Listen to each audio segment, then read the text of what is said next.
We've all heard the grim reports that money is the number one source of relationship conflict and the leading reason that many couples divorce. What is it about money that makes it the battle royale? Hi, I'm Amanda Clayman, a financial therapist and wellness expert. In my decade plus in practice, I've built a national financial wellness program and worked with thousands of individuals, couples, and families to help them bring money into balance. In this course, we'll take a step back from the front lines and learn how to work together toward a shared financial future. When you're a kid, your parents usually teach you things like how to ride a bike, cook an egg, and make your bed. Rarely do they sit you down and teach you how to talk about money. For most of us, the personal side of money is something that we never really discuss. The lessons we learn are ones that we pick up through observation, through watching our parents and thinking, I want to be just like that, or I'm going to do so much better than that. And then we partner with someone who may have had very different role models and who was impacted by different early life events. What if you saw your parents struggle and set out to be a determined saver, and your spouse has an easy live for today attitude? You can learn to resolve these financial differences and make money an area of strength and connection in your relationship. First, we'll take a look at why we're predisposed to have the money fight and define the characteristics and components of a healthy system. Next, we'll create a model for making money discussions collaborative, constructive, and fair. Finally, we'll use this framework to set up a money management system that includes and engages the whole family. Financial harmony is not about one person winning or getting their way. You each have something valuable and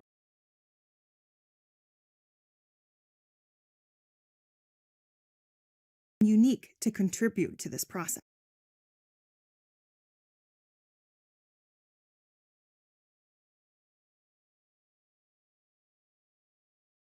To be successful with this course, I recommend watching it together with your partner.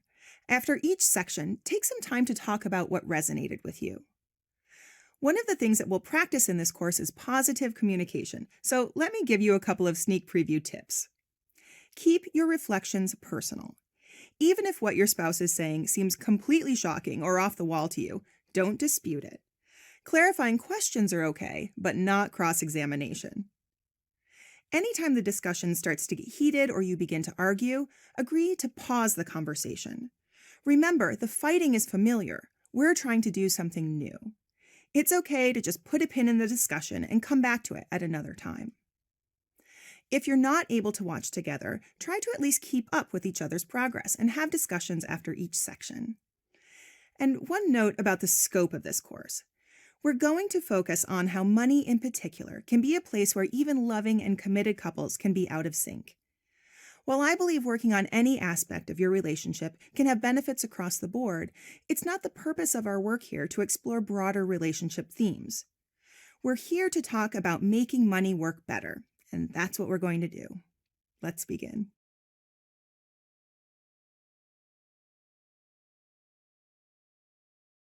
In this video, we're going to explore 4 reasons why money discussions go so easily off the rails. But before we do, let's talk about couples in general. Certainly everything starts with love and passion, but the reason that we make the jump into a committed partnership isn't just that we feel more of these things for a particular person. One of the fundamental benefits of partnership is you get to be on a team. With our spouse or partner, we get a stable source of support and shared effort toward a shared vision. We can also divide up tasks and specialize, so each person doesn't have to be and do all things. And the fact is, we've been doing it this way since the beginning of time. Whether it was early humans forming pair bonds to raise offspring, or settlers having one person work the farm and the other one run the home, the nature of marriage is work. It's only in more recent times that marriage has become an extension of romantic love. And your brain, well, in many ways, your brain is still stuck in the Stone Age. Not that that's necessarily a bad thing. Here's the secret that relationship therapists know. The strongest teams are not made up of members who have exactly the same strengths. Our unconscious has a way of drawing us toward someone who has the potential to contribute something that's needed to balance us out. For example, if we know ourselves to be impulsive, we might like that our partner is more deliberate. It's not that one way is right and one is wrong, but there's balance within the system. So really, difference is valuable, but that doesn't mean it's easy. In a healthy relationship, love and trust are like the oil that keeps the parts of this machine working together. We don't always need to be in control because we trust that our partner has our back. Except with money. Our money discussions have a high potential for conflict because money taps into a place that's even deeper than human attachment. That place is our hardwired sense of survival. When we feel like our financial security is threatened, or we can't control money the way that we want to meet our needs, our bodies prepare to fight. Even without our noticing it, we're flooded with adrenaline and cortisol. We start attacking their arguments and defending our behavior, and if we listen to our partner at all, it's only because we're preparing our rebuttal. Also, with money, we're generally talking about the wrong things. Somewhere along the way, we picked up the idea that money is the domain of clear rules and fundamental logic. Everybody should follow these 3 steps to boost your credit score and avoid these top 5 mistakes that investors make. Sure, there are some things that you should know about how money works, but there's no such thing as a one-size-fits-all financial life. Disagreements about money are usually about differing values and priorities, not different facts. The third reason couples fight about money is that money is usually a finite resource, and so it can feel like we need to compete for our share. We use money in a variety of ways to take care of ourselves. I call this the matrix of competing needs. I talk about it in depth in my course, Managing Personal Cash Flow. But even when we're clear on the ways that we use money, we don't always have the same insight and understanding of our partners. To us, those differences often look like simply wasting money or not having enough hustle to earn. And then there's a sense of total mystery surrounding how all of this is supposed to work. Even if your parents did collaborate on family finances, chances are that they did that privately, away from the children's view. Or maybe only one person was in charge of the money and the other one largely stayed out of it. Today's relationship and economic roles tend to be both more complex and more egalitarian than they were a generation ago, and so for many of us, we're in totally uncharted territory. Let's agree that when it comes to family finance, there are a lot of ways in which we're prone to conflict and misunderstanding. But when we bring awareness to its triggering effect, we can choose not to repeat those same old fights. A working system starts with a peace treaty.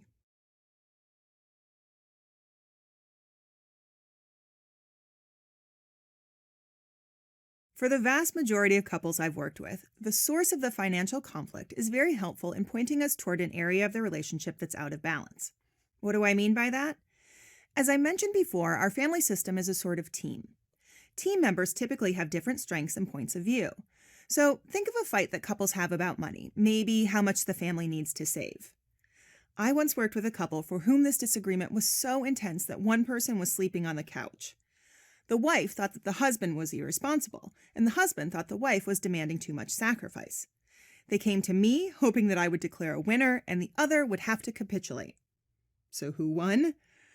I helped them understand that their fight was a broken-down attempt to find balance. When the wife felt anxious about money, her response was to try to save more. But her more wasn't clearly defined, it was just more. Her husband was optimistic that their current efforts would be enough. He wanted her to stop pressuring him and to enjoy the life they had today. Before we even got to the numbers, we needed to acknowledge that appreciating the present and preparing for the future were both necessary. And while there was still plenty of work before they came to an agreement, it did help to begin by reframing their differences as something constructive that each was trying to contribute.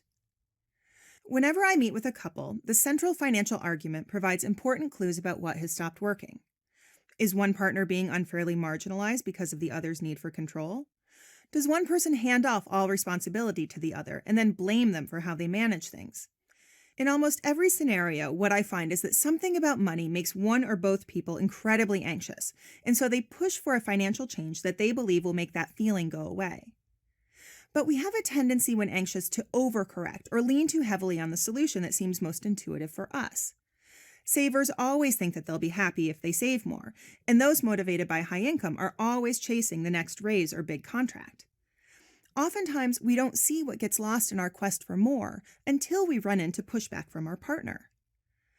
On some level, most of us recognize that compromise is healthy and necessary. What gets in the way is how overwhelmed we feel if our way isn't implemented. Again, it feels like Survival 101. So, the first step to ending financial warfare is to focus on the overall system.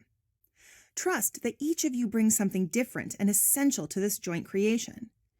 As an exercise, tell your partner something that you admire about their approach to life. Next, tell them something you admire about their approach to money. When we believe that our partner brings something useful to the table, it changes the nature of the disagreement. Now we can focus on creating a healthier process and putting all of the pieces to work.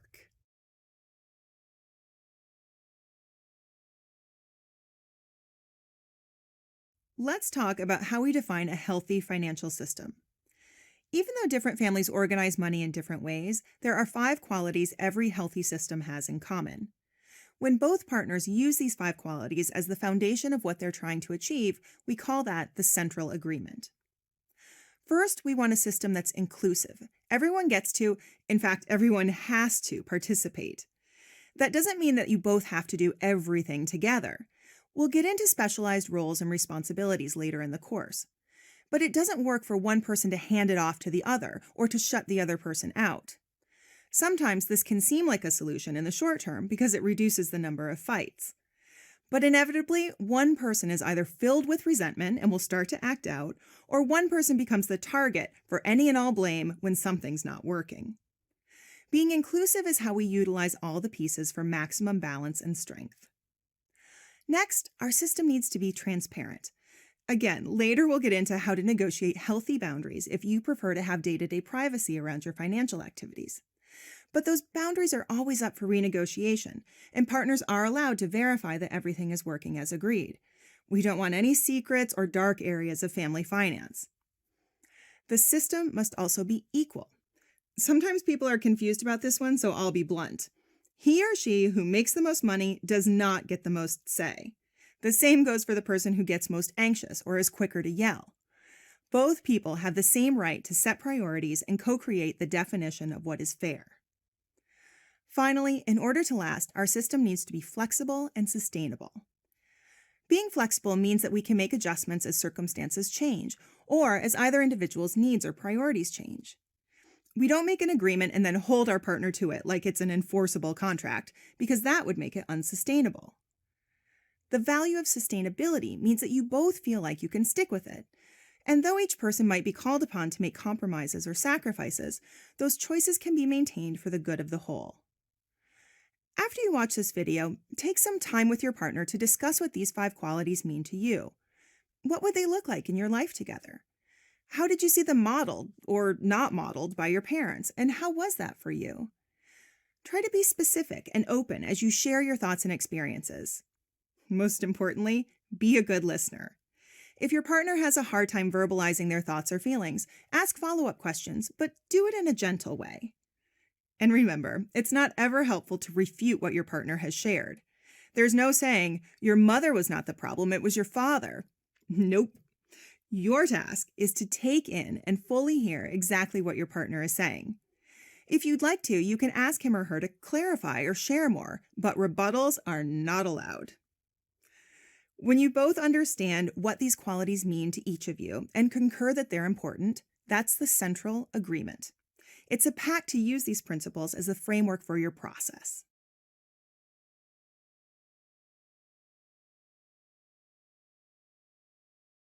With our central agreement in place, we are ready to explore a series of steps I call the 5 pillars. These 5 pillars are a blueprint to help you work collaboratively, and we'll go through each of them in turn to maximize understanding. As usual, we start with ourselves. In order to talk about money constructively, we need to be able to identify what is important to us in terms of how we earn it, how we spend it, and the quality of life that we wish to create. This comes down to our individual values. Some examples of values are freedom to take a certain type of work or responsibility to others. When we talk about our values, we shift our framework around money from what we think is correct to what we believe is important. The former often leads to argument, while the latter is the basis for mutual understanding. The next pillar is to establish the rules for communication.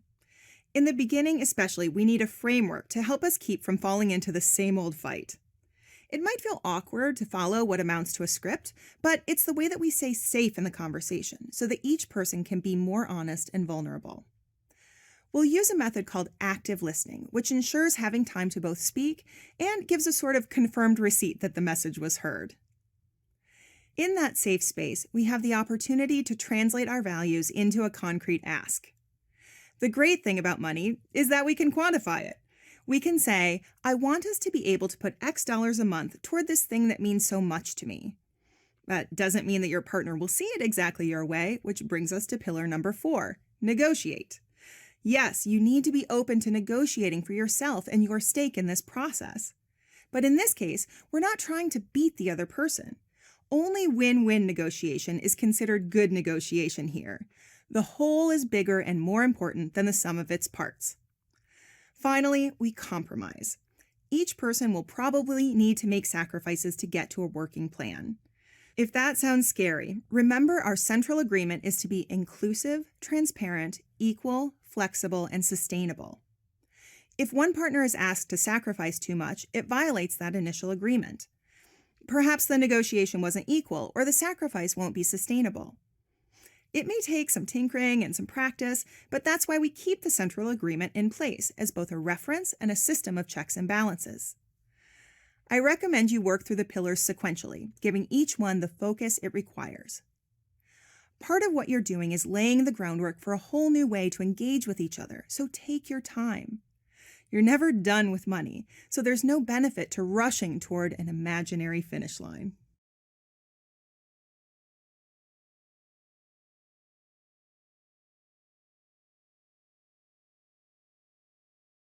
I want you to consider something carefully. Financial values are human values. Yes, money is the means to food, shelter, and safety. But it's also a factor in how we define meaningful work, how we take care of ourselves and others, and how we structure the life we want to live. Think of money as a concrete and neutral energy source that we direct toward the things that are important to us. Identifying what those important things are, well, that's the definition of your financial values. Sounds pretty straightforward, right? Here's where it gets tricky. Number 1, we have 3 different kinds of financial values. We have values related to how money comes in, how it goes out, and the overall quality of life we hope to create with it. For example, it might be important to someone that her income be stable or to only take work in a particular field. On the spending side, a person might want to use money to take care of others or to buy items that convey status or membership. Think that last one sounds superficial? Have you seen how intensely people bond over the latest Apple products? That's our need for affiliation, and it's completely human. The final category reflects how we want money to work in our family life overall. Number 2, values often compete with each other. Have you ever heard the saying, when everything is a priority, nothing is a priority? Values don't exist in the abstract. Each of us has finite time, energy, and resources. And sometimes we have to decide what is more or less important. Maybe you love your work, enjoy a great quality of life, and are able to afford everything you want. If so, amazing. Of course, that's no guarantee that everything lines up quite so perfectly for your spouse, or that they would prioritize things in the same way. Number 3 is we don't want to admit what our real financial values are. It's easy to laugh at my Apple fanboy reference, but the challenge to be honest with ourselves and our loved ones is very real. There are certain values that are easy to claim. Community, caretaking, frugality, responsibility. These are the good financial values. But often this is not the story that our money really tells. Let me share a story about a piece I wrote about veterinary care from the Personal Finance Tips series. For research, I asked my social media community how they had handled the cost of a pet's medical issue. Many people wrote passionate comments about how no cost was too much, our duty to our pets was sacred, and we owed it to them to procure the best care no matter what. Others sent me private messages of agony, of having to say goodbye to beloved animal companions because they couldn't afford extensive treatment given the other priorities and responsibilities in their lives. I knew that many of the people proclaiming no cost is too high could easily afford to make that choice. But no one in the other group felt comfortable admitting how a socially attractive value, like care for animals, competes with the value of financial stability when dollars are limited. In the accompanying exercise files, take some time to review the list of income, spending, and quality of life values on your own. Follow the instructions to write a few sentences about how your values are represented in your choices and behavior. Do this individually first. When you sit down to review this with your partner, the goal is to share your insights and to truly listen to what your partner has to say. And spoiler alert, I can tell you that you will definitely have some differences in what you each value, but this is not a red flag. Remember, we're seeking harmony in how the system works as a whole. So right now, we're just getting to know ourselves and our partner better and practicing how to share and receive each other's truth.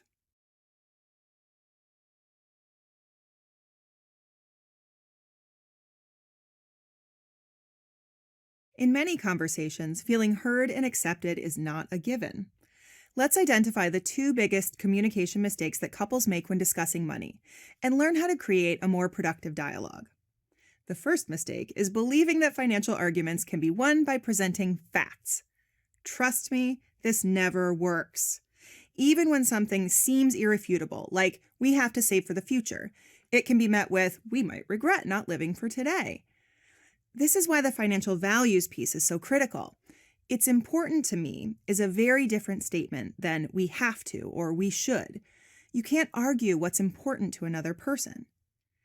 But engaging around values requires us to be incredibly vulnerable, which leads us to the second mistake.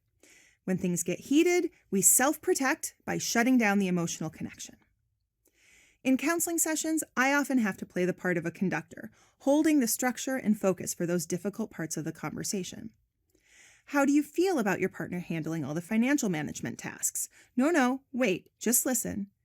Did you hear what she said? Did you hear how hard it is for her to be excluded from this part of your life together? She's sad. Your wife is sad. How do you feel about her sadness? Notice how I direct the spouse to respond to what the wife is feeling. Even when we disagree, we stay connected when we acknowledge and support each other's emotional response to what's happening. The other way that I intervened in this conversation was to literally stop the other partner from speaking until the wife had finished what she had to say. In the absence of a third-party conductor, couples can use active listening format to keep their communication on track. I recommend you both commit beforehand to keeping the conversation about values, feelings, and fears. This is a heart-to-heart, not a head-to-head. You begin by simply letting one person speak. No interruptions, they just get to talk. You can ask for clarification with, can you clarify what you mean by, but only with the intention of making sure you understand fully, not in hopes of tripping them up or catching an inconsistency. You confirm that your partner is done speaking by asking, is there more? When there is no more, you respond with, what I heard you say was, and then you reflect back a summary. You ask, is this correct? To confirm that you really got what your partner was saying. When they say it was correct, then it's your turn. Remember, it's not a debate. You're offering your point of view on what you believe and what's important to you. Your partner listens fully as you talk, asks for clarification if there's more that you want to say, and then reflects a summary of what you just said. It can feel awkward and artificial to use active listening at first. Anytime we structure a conversation, it's bound to feel unnatural. But what we're doing here is not just stopping an argument. We're slowing things down so that we can truly take in what's being said. Most couples find active listening dramatically improves their understanding and acceptance of their spouse's position and makes them feel more understood and accepted as well. It doesn't automatically lead to agreement necessarily, but it does help you feel like you're in this process together. With that connection established, we're ready to translate our values into something concrete that we can ask for.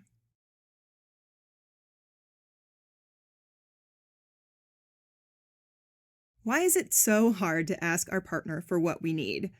I'm not talking about, can you please not leave your wet towel on the floor? Many of us ask for that one just about every day. No, I'm talking about those things that we truly need in order to feel safe, happy, and fulfilled. With money, we have a quantifiable tool that allows us to translate many of those core needs into specific requests. And that can be scary.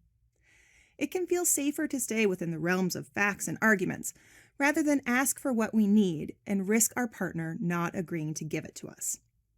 So let's discuss how to articulate our own financial needs and move from our more abstract financial values into something clear and concrete that we can ask for. Let's go back to our financial values exercise. Look at the two questions that ask, how are your values reflected in the way your family currently earns, spends, and manages money? And how are your values not reflected in the way your family currently earns, spends, and manages money? Your answer to the first question is what you want to keep the same. As you and your spouse discuss and negotiate some new agreements, these are the things that you hope will not change. Your answer to the second question is what we want to translate into something concrete. If your answer is, I work a job I hate so we can afford to buy things I don't care about, you might have some homework ahead of you. What would you rather be doing? What would it take for you to be doing that? What specifically would you all need to change in order to make that happen? How much would you need to cut spending? What sacrifices would that entail? And over what time frame? You can see that this can involve some very big stuff. In fact, the bigger the potential change, the more we feel like it's too much to even ask for. So we knuckle down, feel trapped, and silently resent our partner for not seeing this thing that we're too afraid to say. A lot of old material can come up when we start to think about this. Certain unconscious beliefs get in the way, like the belief that it's not okay to ask for what you need. Those beliefs are formed when we're very young, based on how we saw money treated in our families growing up. If this feels scary, let me encourage you here to take this one step at a time. Right now, we're not jumping ahead to what our partner might say. In fact, if it feels like too much even to say out loud just yet, it's still incredibly valuable for you to be clear and concrete with yourself. Look this reality in the eye and be honest about what's missing. Feel that. It can also help to imagine you're acting here as your own lawyer or advocate. Your job, if you will, is not to worry about what the other side is going to say. It's to go in and present the best deal that you would want for your client. You. Don't worry, this is not the approach that we're going to take when it comes to the actual negotiation. It's just an exercise to help you honestly articulate what it is you want. So get clear, get concrete, and get specific about where your financial life is out of alignment with your values. That's what you're going to ask for when we enter into negotiations.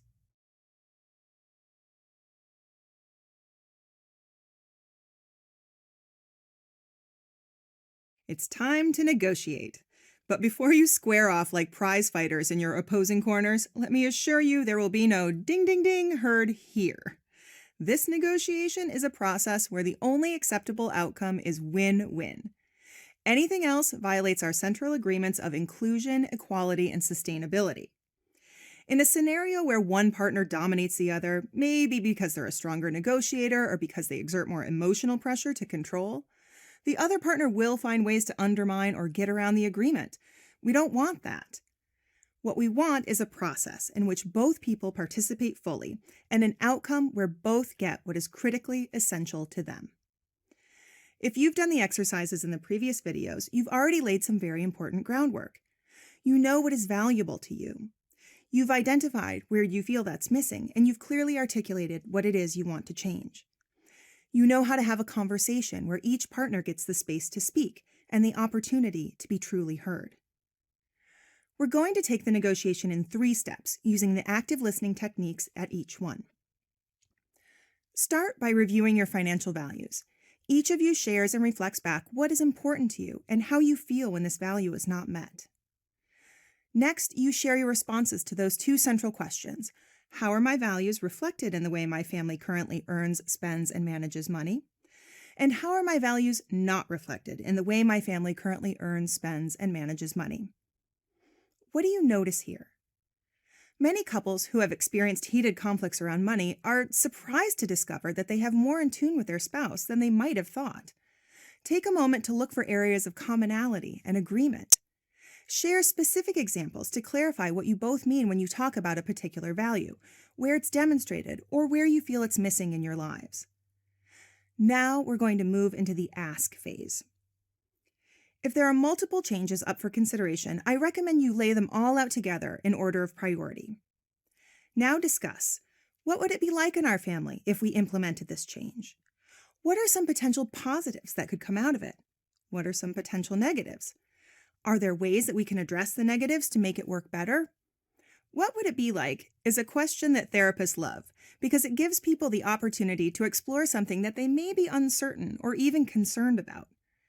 What would it be like to trade off the bill paying and budgeting responsibilities from month to month? For a partner who has previously demanded a high degree of control over those activities, it's a chance to think, it might be stressful, but on the other hand, it might also be nice to share some of that burden. One way we can help our partner connect with what we're asking is to frame it within the context of their values whenever possible. If you hear your spouse say that they value freedom, for example, you can talk about your desire to save 20% of your income as a means of having more freedom and more choices in the future. This isn't manipulative. It's a way of translating what's important to you into something that also resonates with your partner. There are two things that I want to be careful about here. One is that you actively monitor the emotional temperature of the discussion. Where you feel yourselves getting heated up and starting to lose the communications frame, interrupting, arguing, etc., I want you to break. Give this step all the time and space it requires. You might need to continue your conversation in multiple sittings to be able to get through it productively, and that's perfectly fine. Perhaps even set up a time boundary around it, like we're not going to try to come to an agreement until we've taken a full month for negotiation discussions. The other issue is that sometimes you discover that the problem really isn't a disagreement, it's that the whole system is overstressed. There's simply not enough money to meet everyone's needs. You can't necessarily ask something more or different from your partner because everybody's already doing everything they can. In that case, recognize that you're in a tough spot, but try to be in it together. By tackling it as a team, you minimize the strain that the situation puts on your relationship. You might also find it helpful to watch the Managing Personal Cash Flow course. It has a detailed section on strategies to bring income and expenses into balance when the whole system is overstressed. At the end of the day, this negotiation is a collaborative process.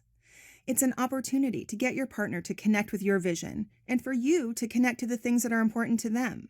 It's about working together to make space for both.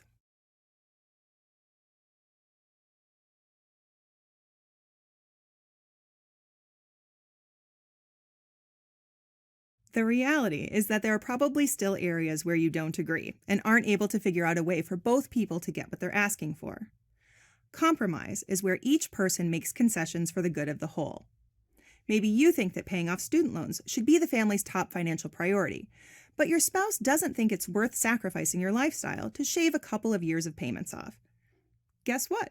You don't necessarily have to agree with each other to come to an agreement. I'd like to share with you 4 tips to help you through the process of compromise. First, it's not 50-50, it's 100-100. When we're being asked to make a sacrifice, we have to feel like both people are in it 100%, that we're each sincerely committed to giving everything that we can to reach a consensus. This can be a tough thing to quantify. It comes down to a feeling of trust.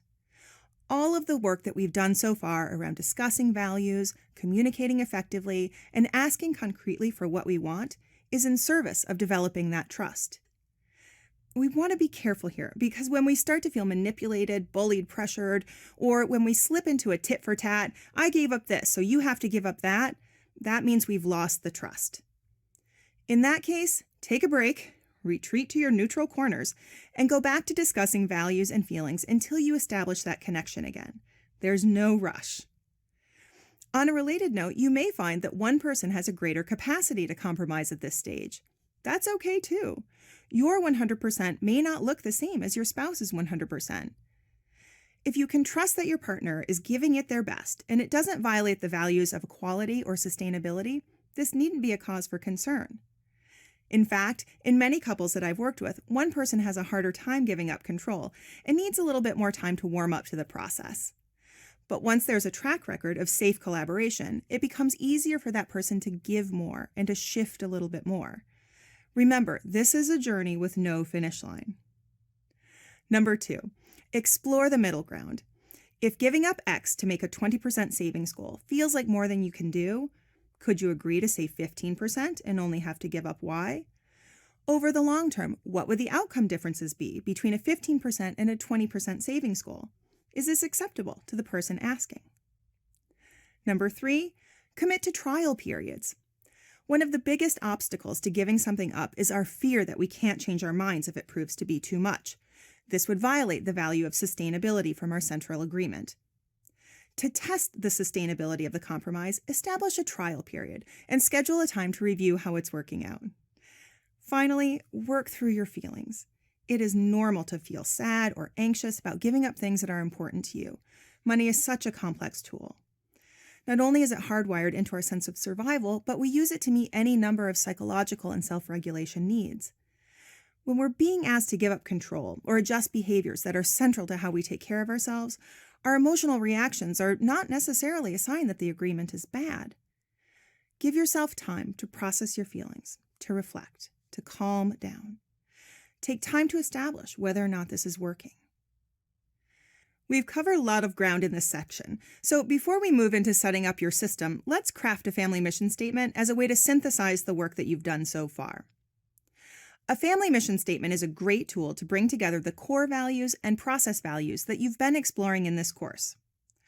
Download the attached exercise file to find a series of questions like, how do we use money to nurture what's important to us? What kind of feeling do we want to have in our home? And how do we want to treat each other? The mission statement is also a nice transition point at which to engage children in this endeavor. Children who understand how the family is organized to live its values will have a much easier time understanding when changes and sacrifices are needed to stay on mission.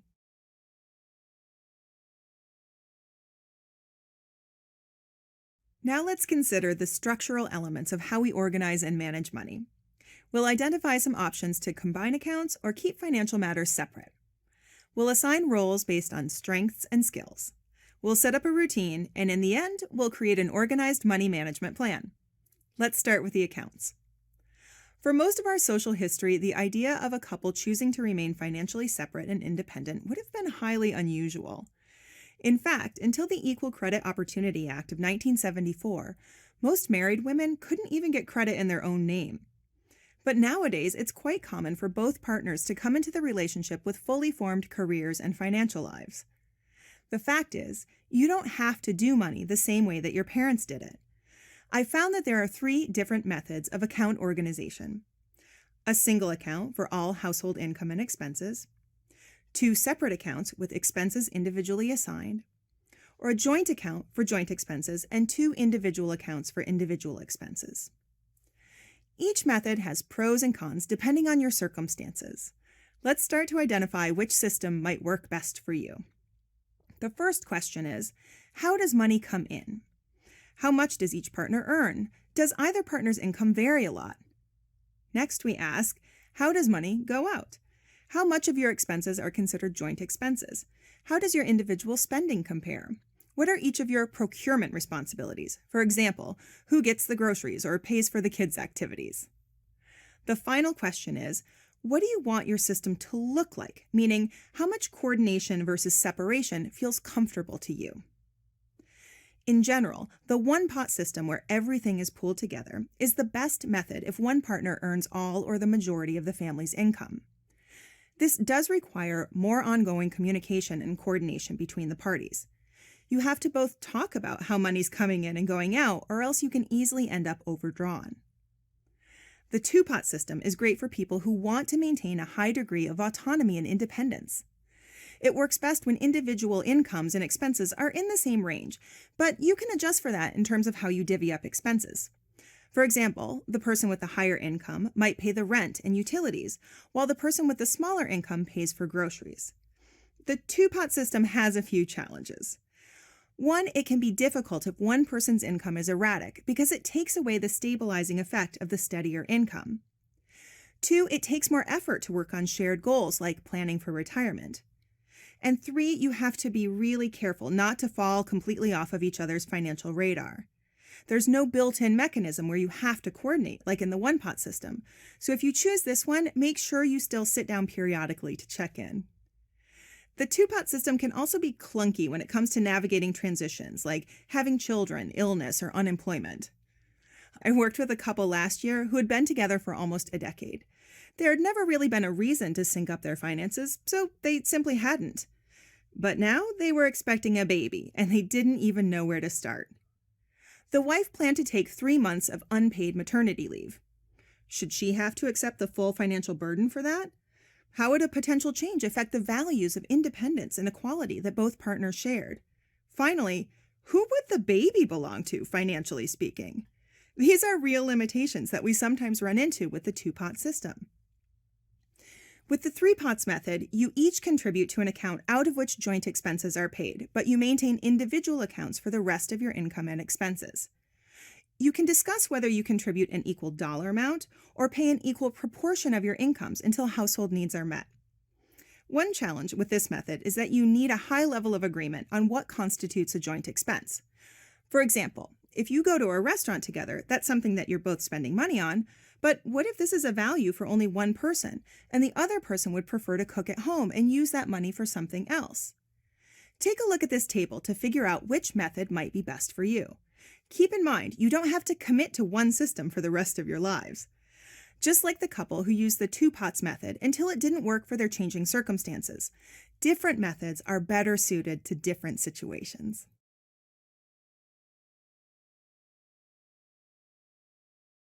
Even though our central agreement calls for inclusiveness and equality, that doesn't mean that everyone is doing every task together. You are a team, and on this team, members have individual responsibilities that contribute to the performance of the whole.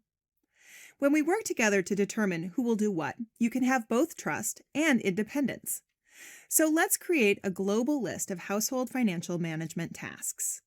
We'll assign responsibilities to each person, giving them the role of the lead partner in that area, and make sure that there is clarity and accountability in these assignments.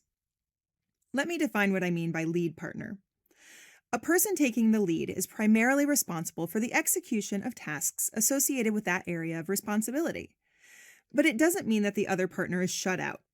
We set up those areas of responsibility together with clear understanding on both sides of what responsibility entails, including boundaries. Here's a list of basic tasks that need to be covered as part of general family financial management. Receive and organize all bills and account statements. Pay bills on time. Reconcile accounts.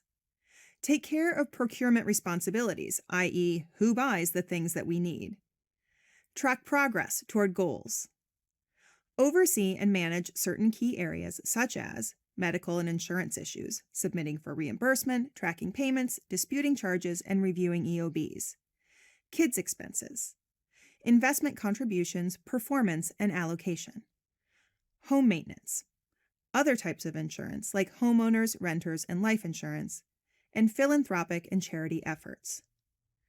The first step is to make sure that all tasks are being covered. Discuss who is already doing what and how well you think it's working. Does one of you naturally take on management of the home, for example, or prefer to take the lead in reviewing investment accounts? If you both agree that those divisions are working and the status quo doesn't violate the central agreement, then there's no need to fix something that's not broken. It's where things are not working that we need to focus. One problem I see regularly, for example, is the downside of being the lead partner on procurement in a household where money is vague. There's a lot of gray area when one person is tasked with meeting the family's needs for clothing, supplies, activities, and incidentals. Often this is a role that the more financially anxious partner unconsciously hands off, because if they knew how much hockey costs or how many pairs of shoes the little one went through during her growth spurt, they'd be so triggered they wouldn't be able to take care of their own areas of responsibility. But when this information comes to light, watch out. Suddenly there's blame and recrimination, judgment and criticism. And for the partner who's been managing this area, defensiveness, indignation. Can you believe the lack of appreciation after all I've done to manage these things? So let's avoid this, shall we? Where things aren't working, take a step back and examine what's going wrong. Is there a particular task that doesn't always get done? Is there an area where neither of you wants to take the lead, or others where you both do? Make a comprehensive list of all the various issues before you try to move into problem solving. Next, consider if these problems are an indication that you need a different system of accounts. Go back to the one pot, two pot, or three pots question and think about whether your current system is the best one to meet your needs. Next, ask, how much time do these tasks take? Often, in our desire to have control or eagerness to make sure that the responsibilities are fairly distributed, we bite off more than we can really chew. Ensure that the lead person is able to commit the time required. It's fair and even necessary to discuss concerns about a proposed division of roles, but we want to be careful here. It's okay to say, "I worry that you will forget to pay this on time and we will get hit with a late fee." Your partner can then respond with how they plan to avoid that outcome. Even if you feel their response is inadequate, something along the lines of, "I just won't, okay?" I still advise holding your tongue and seeing if they do indeed rise to the occasion. As much as possible, we want to have an optimistic outlook and focus on the future, not bring up the times they may have messed up in the past. Set up a trial period and move forward. Along with concerns, make sure there are clear boundaries on these roles where needed. For example, "I want you to discuss it with me before you change any of our investment positions," or "Any expense over $200 needs to be agreed to by both." These boundaries are especially important when using the one-pot or three-pot systems, but even when there's more separation, like with two pots, it's still important that you talk about things that you want to make off limits, such as incurring individual debt. When you work together to make sure all the tasks are covered and that roles and responsibilities are clear, that's the definition of teamwork.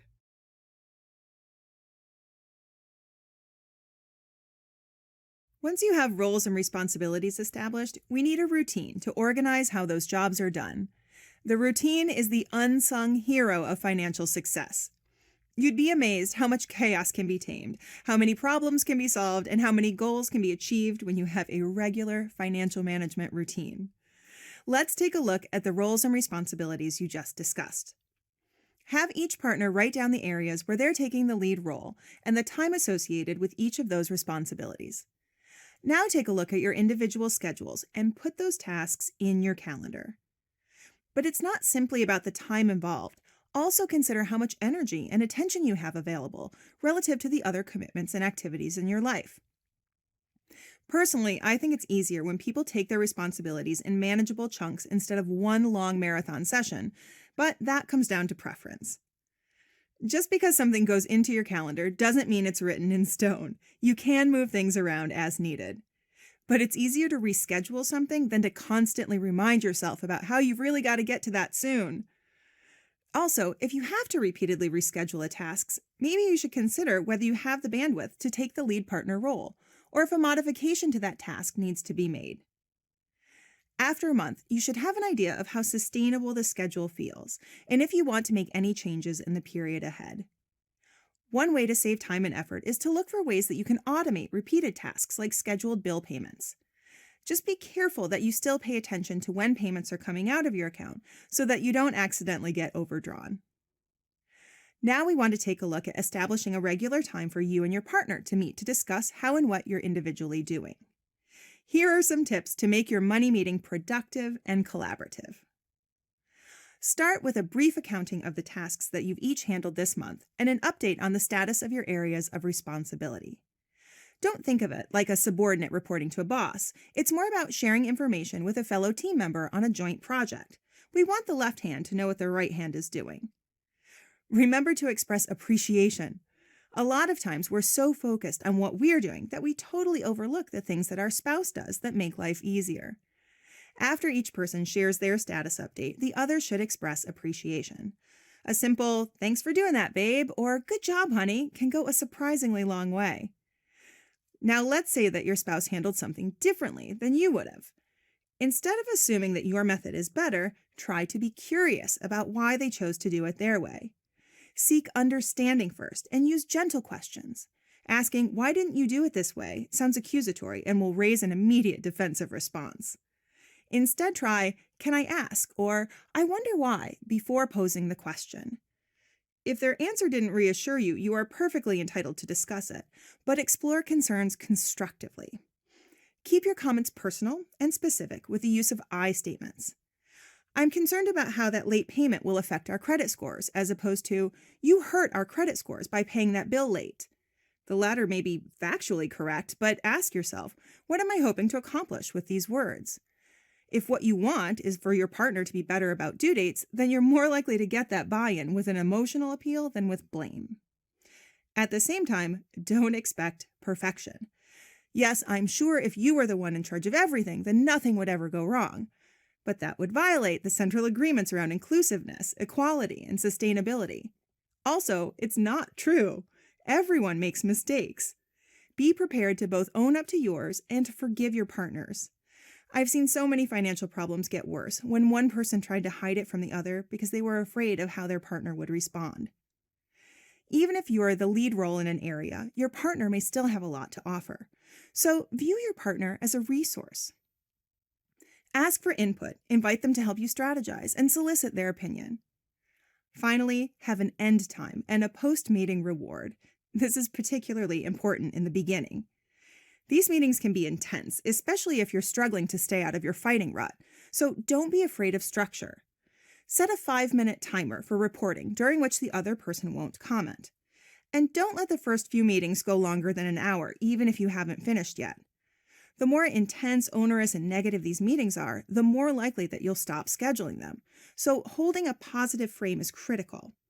And after the meeting, do something nice together. Maybe that's a dinner out, cuddling on the couch to watch something on TV, or just a hug and a kiss before you go off and do your own thing. End the meeting on a loving note.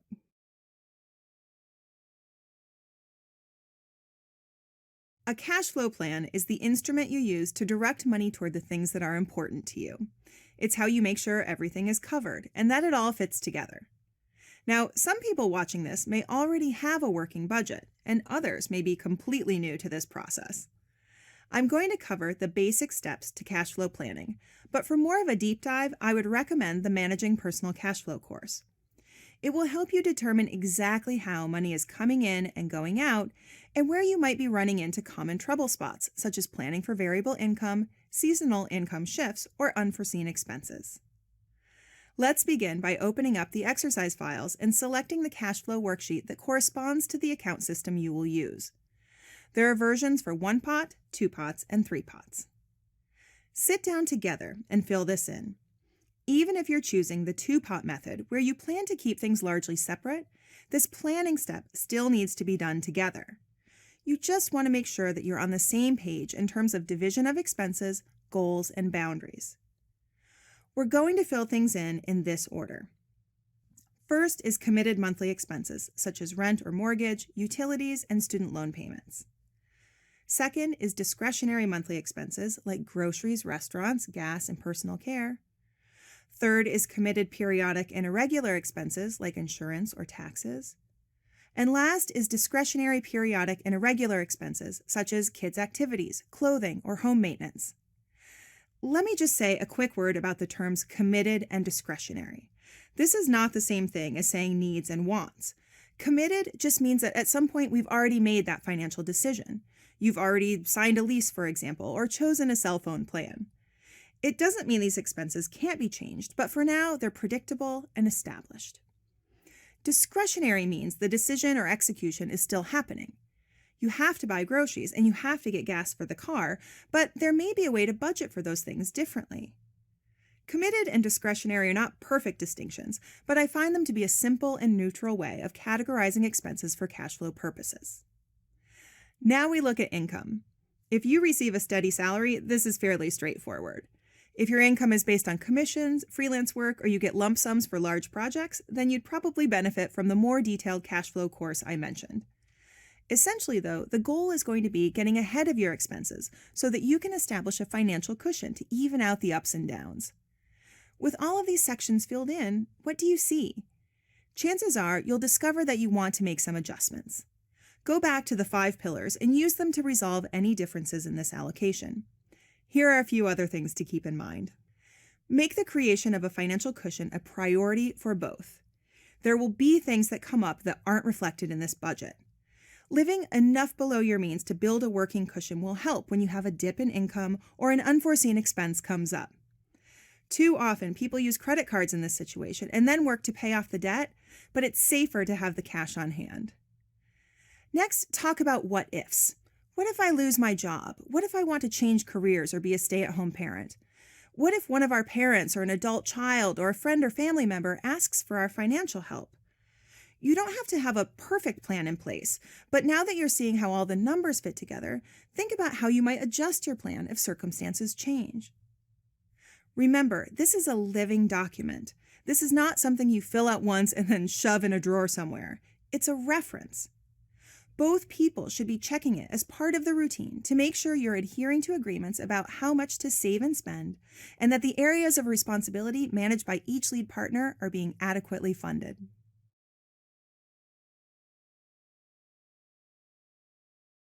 Your children may have already noticed that something different is happening. Kids are naturally sensitive to their emotional environment, and it's stressful when parents fight about money. So it's good for everyone that you're tackling this issue head on. But it doesn't guarantee that the kids will agree with the changes that you're making, especially if they have to make sacrifices. So let's look at ways to help your kids become a part of this money healthy team. For those preschool and younger, what you say is less important than what they see you do. Children in this stage of development are busy picking up role cues, so where you can, try to make your efforts visible and positive. This sends the message that managing money is a normal and active part of adult life. Also, it's okay for them to see you and your spouse disagree, but if you do, they also need to see how you resolve it. Disagree, but fight fair, 5 pillars, and demonstrate that you can work out an agreement and hug each other afterward. For school-age children, words and actions matter. Kids in this stage still expect grown-ups to be in control, but they want to understand what's happening and have their thoughts and questions heard. In fact, they probably have a lot of thoughts and questions, not only about your family, but also about how you compare with others.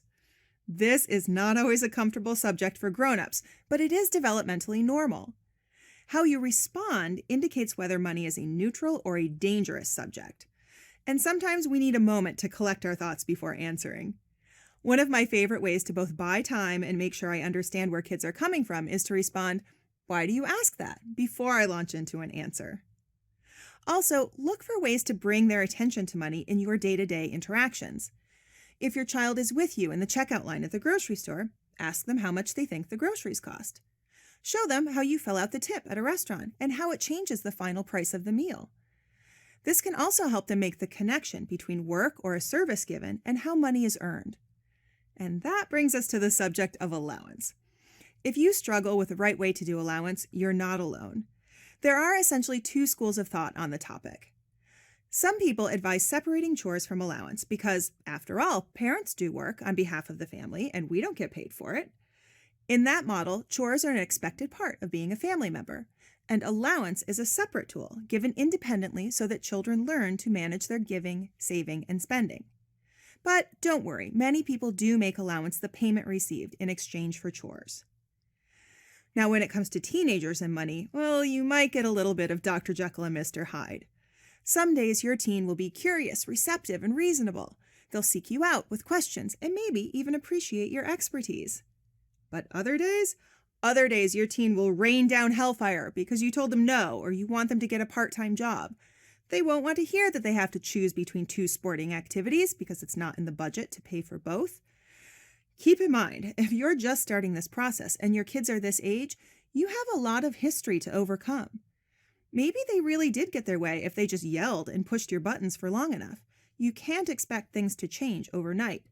Consistency is your friend here. If you stay the course, the protests will fade.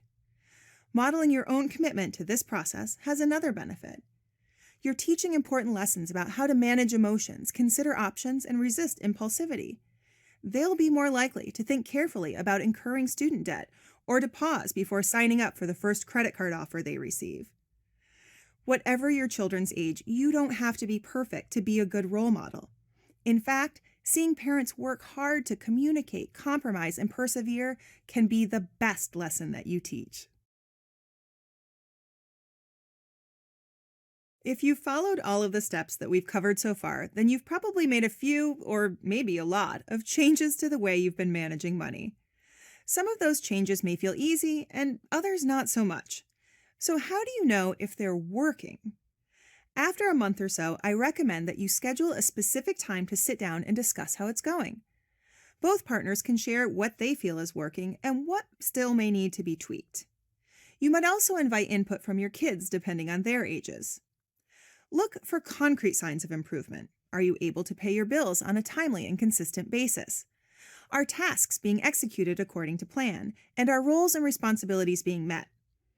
If money is working better, there should be an increase in stability and a sense of order and predictability in your financial life. On the personal side, we can assess effectiveness using our old friend, the central agreement. Are both people's priorities reflected in the way money comes into your household and how it's directed toward expenses and goals? Do both people contribute their voices and show up honestly in the process of shaping these agreements? Are you able to verify and trust that your partner is carrying out their end of the agreement? And have you responded supportively when your partner has said that a change is not sustainable? How have you adjusted to the need for continued change? Moving forward, a semi-annual State of Our Money Summit is a great way to review your goals and address the need for adjustments. It's also a time to acknowledge each partner's efforts and sacrifices. Say thank you. When people feel their contribution is seen and appreciated, it can make all the difference. Let's say this process really does kick up some issues. What do you do when you find yourself unable to get to a resolution using the 5 pillars? Let's look at a few common dilemmas. Sometimes in this new level of openness, couples are shocked to discover something about their partner's financial life that they find truly distressing. For example, in one family I worked with, the husband took out large loans that the wife didn't know about. The family wasn't spending extravagantly, but they were living beyond their means. The husband found it difficult to say no to his wife or children when they asked for things that seemed reasonable, like taking a dance class or buying a birthday present. Because he managed the money, the wife didn't learn about the problem until quite a bit of debt had been incurred. She understood that his heart was in the right place, but she still felt betrayed that her financial future had been imperiled without her knowledge or consent. We had to work through that, focusing on the broken process that had allowed this to happen. There was no inclusivity, no transparency. It was absolutely unsustainable. As we focused on coming together to solve the problem, it was easy to make the case for starting with the central agreement as a means of reestablishing the trust that had been ruptured. Another common issue is when the changes are working great for one person, but not the other. The one for whom it's working thinks, yes, we solved it, good on us, and then is resistant to engaging in the process again. In this case, we really need to revisit the central agreement and acknowledge that we're violating the sustainability principle. If one person is suffering under the new arrangement, we have to use the 5 pillars to go back to the drawing board. Look at other compromises that can be made and use trial periods for changes so you can assess whether they're working. Sometimes when we change one aspect of the relationship, we find it affects other aspects we didn't intend to change. This can happen when there's a shift in role dynamics, perhaps making something that had a more traditional dynamic into something more egalitarian, for example. This can cause a partner to act out in a way of trying to reestablish that dynamic in another area. So if someone who was more financially dependent steps up as an earner, even if that change was welcome, we might see new friction around who does what household or childcare tasks. Understand that this is normal and probably totally unconscious. Try to address it and bring awareness without blaming. Perhaps, too, one of the things that we learn is that there's simply not enough money to cover what's important to each of you. Like in the case of the husband taking on secret debt to fund a certain lifestyle, you may find yourself confronting financial realities that had previously been avoided. This can be very painful, and there may be strong temptation to either retreat into blame or to skip over the feelings by rushing into solutions that one partner isn't emotionally ready to make. Take a pause here and try to stay connected to each other in this process. To get to a sustainable solution, you have to balance the level of necessity for change with each person's readiness for it. But perhaps the most difficult dilemma is when this process uncovers a fundamental incompatibility in life values. It can be very upsetting to look at your partner and see a clash in your core values. This whole process is about how to integrate and find balance between the needs of two different people. But sometimes that middle can be too far away for you to reach on your own. In that case, I encourage you to widen your lens beyond money and look at the relationship itself. Perhaps seek out a counselor who can help you explore ways to resolve and rebuild your vision for a life together. Though that may be scary, we can still consider this progress. I'm a firm believer that whatever is going on within a person or within a relationship is always reflected in the money. If financial disagreements are pointing you towards something that is really out of balance, it's important to give it the attention it deserves. Let's fast forward and imagine that you're totally up and running with this new system. After making the initial adjustments to your roles, responsibilities, and routine, you have a working cash flow plan and you're making progress toward joint goals. And then, for some reason, it stops working. Perhaps something shifted in your life, or maybe you just fell out of sync. The order that we want to assess what's happening and determine what to change goes like this: values, process, structure. As an example of how we're going to do this, let's revisit our couple from earlier who are expecting a baby. They had been perfectly happy with their two-pot system of two equal earners and a mutual value on independence. First, we revisit the values exercise. The nature of life has changed, and it's totally normal for people to grow and shift as they respond to life experiences. Sometimes we need to check in with ourselves and make sure that our choices are in alignment with what's most important to us. It can feel scary when this happens for one person, but we don't ourselves feel the need to change. But the central agreement requires us to be flexible and to address those things that no longer feel sustainable for our spouse. In the case of the expectant couple, they needed to talk through what was important to them, both as partners and parents. How did they want to respond as the values of independence and responsibility came into competition with each other and the definition of equal changed? Next, look at process. Has something shifted in life which makes the previous roles, responsibilities, and routine no longer work? In this case, a baby is a pretty clear indicator of change, but other shifts may include changes in employment, health issues, or caregiver needs for friends or family members. Finally, we determine if we need a new account structure. Trust me, this is usually not quite as simple as a trip to the bank. When our family of two pots became a family of three pots, there were huge shifts in the relationship to make that possible. There were issues around dependence and vulnerability, around exposure and a fear of judgment, around mutuality versus a loss of individual autonomy. Ultimately, though, clarity about the need for a new structure helped them have those sensitive conversations that their previous two-pot structure enabled them to avoid. Money was pointing them at the work that they needed to do financially and relationally to be prepared to step into the role of parents. Your money will take you on a journey. It will be there when you're deciding what kind of work you do, how you take care of yourself, and how to direct money toward future growth and security. And it will certainly be there when you choose a partner and hash out the glorious details of building a life together. Money can be painful, but in my experience, that pain is a signal that there is important work to be done. Learning to tune into that signal and listen to what it's saying is the first step to positive change. That can be scary enough when we're just talking about ourselves, but in a relationship, it's even more important.